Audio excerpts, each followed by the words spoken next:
Bulletin में बात होगी कुछ अहम खबरों की। उत्तराखंड विधानसभा का मानसून सत्र सत्ता पक्ष और विपक्ष के टकराव के चलते हंगामे की भेंट चढ़कर अनिश्चितकाल के लिए स्थगित हो गया है।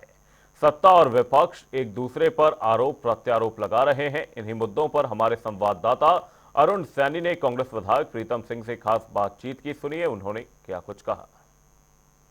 उत्तराखंड विधानसभा का सत्र अनिश्चितकाल के लिए स्थगित हो गया है। 4 दिन का सत्र 1.5 दिन में समाप्त हो गया और ऐसा शायद एक रिकॉर्ड जो है वो बन गया है सबसे कम सत्र उत्तराखंड में चलने का।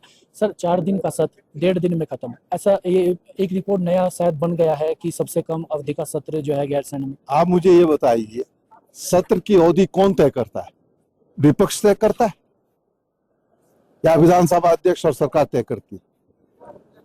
सरकार तय करती है ना। अगर 4 दिन के सत्र में 2 दिन में किसी विषय पर व्यवधान हो जाए तो सत्र की अवधि कम की जा सकती है। लोकसभा में इतने दिनों से व्यवधान चल रहा है तो क्या सत्र की अवधि कम की गई?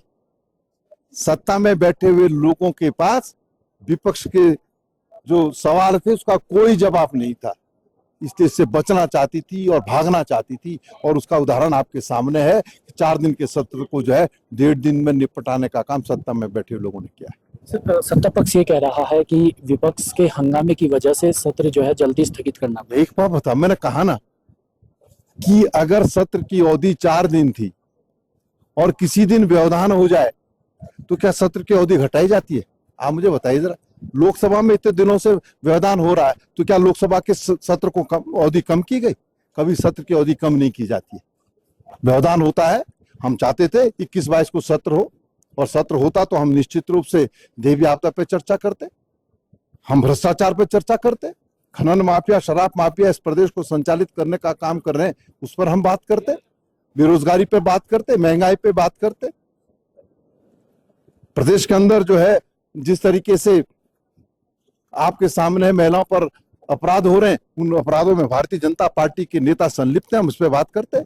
लेकिन सत्ता पक्ष के लोगों के पास विपक्ष के सवालों का कोई जवाब नहीं था, इसलिए उन्होंने भागना ही उचित समझा। सर, अब आगे कांग्रेस का क्या रहेगा? आगे क्या एजेंडा है कांग्रेस का? क्या आज भी इसी तरीके से प्रदर्शन यहाँ पर होगा या फिर आगे क्या होगा? देखिए, जिस तरीके से कार्य मंत्रणा की बैठक में तय हुआ था, 18 अगस्त को कार्य मंत्रणा हुई थी, 19 का एजेंडा तय हुआ और ये तय हुआ था कि 19 की शाम को कार्य मंत्रणा की बैठक फिर से होगी, लेकिन कार्य मंत्रणा की बैठक नहीं आहूत की गई।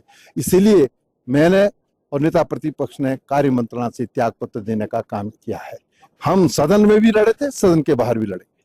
तो ये तो हमारे साथ कांग्रेस पार्टी के वरिष्ठ नेता प्रीतम सिंह जी, और इन्होंने कहा कि जो है जिस तरीके से सरकार ने जो है सत्र को नहीं चलाना चाहा और सत्र जो अवधि लगातार जो सत्ता पक्ष कह रहा है कि विपक्षी दल ने जो है सत्र चलाने नहीं दिया, तो उन्होंने कहा कि विपक्ष जो है सत्र की अवधि तय नहीं करता, सत्र की अवधि सरकार तय करती है। और ऐसा नहीं होता कि किसी मुद्दे पर अगर विवाद हो रहा हो तो सत्र की अवधि जो है कम करती जाए। अब ऐसे में कांग्रेस पार्टी अभी भी जो है वो प्रदर्शन करने की बात कर रही है और आगे अब कांग्रेस पार्टी इस मुद्दे को कितना आगे लेकर जाती है, सड़क पर कांग्रेस पार्टी कितना इस मुद्दे को लेकर दिखती है, यह तमाम चीजें देखने वाली होंगी। वीडियो जर्नलिस्ट अनूप भट्ट के साथ मैं अरुण सैनी, जनता टीवी, भराड़ीसैंण।